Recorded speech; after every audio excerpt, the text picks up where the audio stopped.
aning paglutos nila ani mga katapat. Ang aduha ni Len, two anak na daan diha sa atong tambalanan sa Governor Celestino Gallaris Hospital. Naabta na nato diri kaning natumba nga motor. Nay usa kuno ini naka sibat. Duha ka buok na da sa ospital nga naman na crash ni?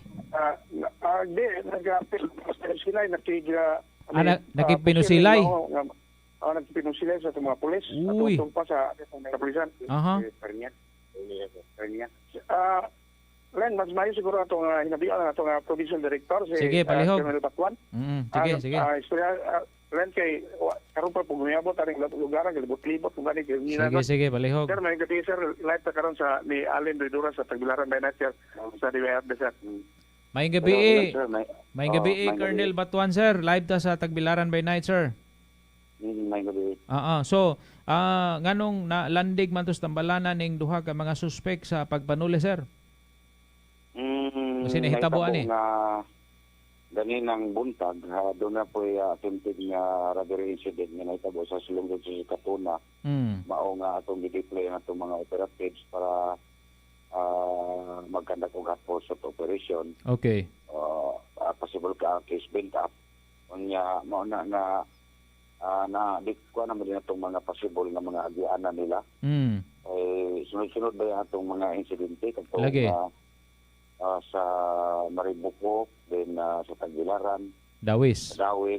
Unya na po attempted na nila. Nga atong mga operatiba, nagsunod din ani, na naitabo nga natsambahan while kanang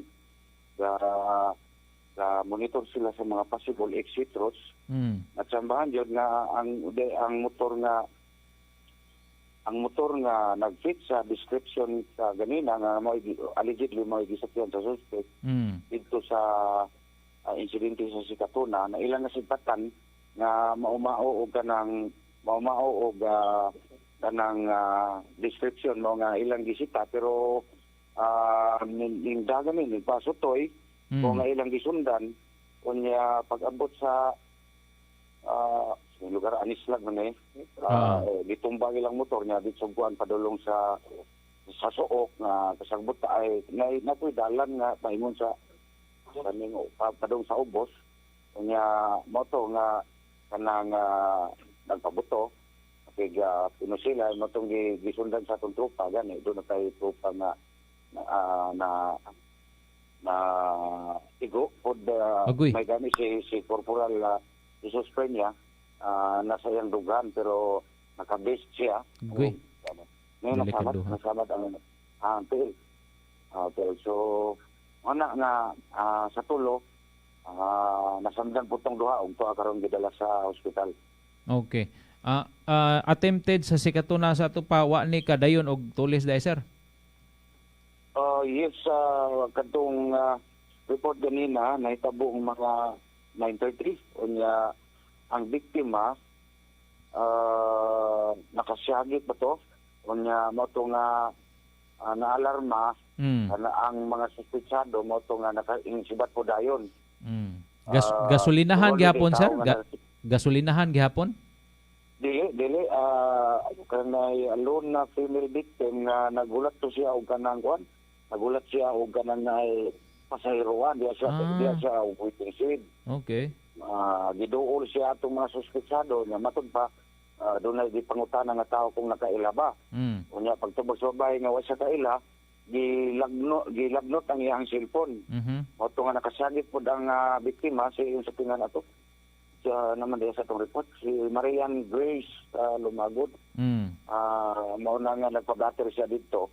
Pagka-receive sa report na mo nga ako atong i-deploy na itong mga operatiba para matabangan ang station concern.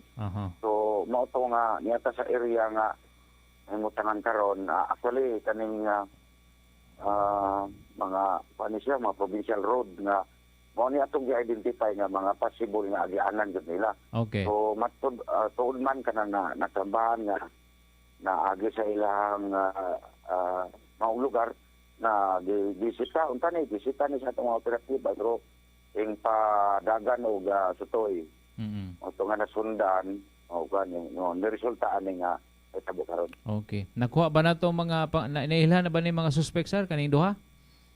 Sa pagkakaroon, sir, wala pa tay identity, pero sigun sa atong mga gihimo nga investigasyon, nag-fit yun siya sa mga ang description nila, ilang pamorma, nag-fit yun sa mga suspect na atong nakuhaan sa mga previous na insidente na matay mga nakuha ng mga CCTV footage. Mga hamtong na ba ni mga pangidaron, ani sir? Mga minor pa ni or mga batanon? Mga pila mga edad ato ka, mga bana-bana nimo mga ang adi katong gilabana nimo tong mga edad mga 30. Ay sa sira may pangutana sa tong mga kon kay pagka abot na ko diri sa area kanang dala na pud sila sa kon.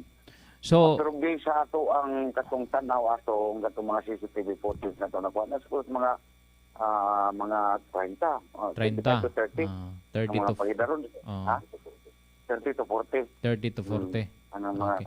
So sa pagkakaroon duha ni ang naa sa hospital, asa may ilang sitwasyon sa pagkakaroon, sir? Buhi pa ba ni or basta gidali sila pagdala dito gidali sila pagdala dito sa hospital. Wala na nakukuha ug unsay status nila sa pagkakaroon. Wa pa to mahibaw asa pa igo ato kay ngit-ngit man. Yes sir, wa na ko nasubay ta kanang wa po na ko sila maabot diri sa area. So duha ang nada sa ospital, usa ang gipangita pa. Yes sir, usa ang kadayon pa natong gipangita niya ngit-ngit diri nakita. Kaning buwana ni nga murag nay sapa siguro aning ubos. Okay. Sapa ba? Sapa ba sa ubos? So ana ako ni sapa diyan sa ubos. Okay. Sapa nga way tubig na bukid gini siya nga nay palungsong ngadto sa sapa. Nay hagianan. So kung basihan natong kuha sa mga CCTV, sir, sa mga nahitabo nga mga tulis like katong mga gasolinahan, labi na deres dawes, musibo aning description aning mga suspect nga yes sir, mananaw sa itong karon katong biktima sa Katuna ganina atong gikontak. Ipakuha na to sa atong pulis sa Katuna para mapatanaw na to kung ang ito to si Jante. Diyan na naabot na ang biktima sa Katuna. Abot na nga mo nitong maubagin na yung nagbiktima sa diha ang biktima repod. Ang biktima sa Kanada sa Katuna. Diyan ni abot siya diri sa atong area karon pero atong dalon sa hospital para ipatanaw niya tong mga nasamdan. Okay.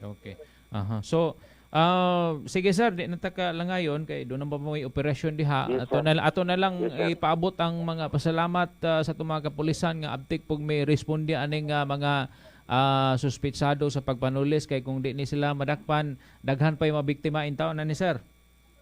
Yes sir, karon mag-abtang yun silang dimalas ron kaya atong operatiba gikan sa insidente sa Maribohok padayon ang ato ang intensive ang kanang intelligence gathering, intelligence operations research nato. Para ma-identify ni kay siguro sa itong mga nakuha maumaor man yun ang mga description na nakuha po nato sa mga CCTV footage. Gihimo na to ng mga backtracking sa mga insidente nga nahitabo. Imo na lang siguro ang mensahe sir sa itong mga bulanon nga na nabalaka pod aning mga panghitabo karon ba sa seguridad? Sir, para sa tumatig pa na itong mga kaigsunang bulanon, ang mga kapulisan na walay hunong pagukod aning mga badlungon sa Katirimban, moabot na din ang panahon pod nga kanang na ay itugyan sila sa mga kamot sa balaod. Salamat Colonel Lorenzo Batuan sir, unya amping perme. Thank you. Yes sir, salamat po sir. May gabi. Okay. Salamat sir. Yes sir, Len. Sa aking kaning gitumbahan karon sa ning motor. O gagyanan mo sa mo Len. Tingin sa baiso. Pag sure ba kay moagi ko di aron. Bitaw-bitaw ang sa aring poblasyon bitaw. Pasod aring kuan.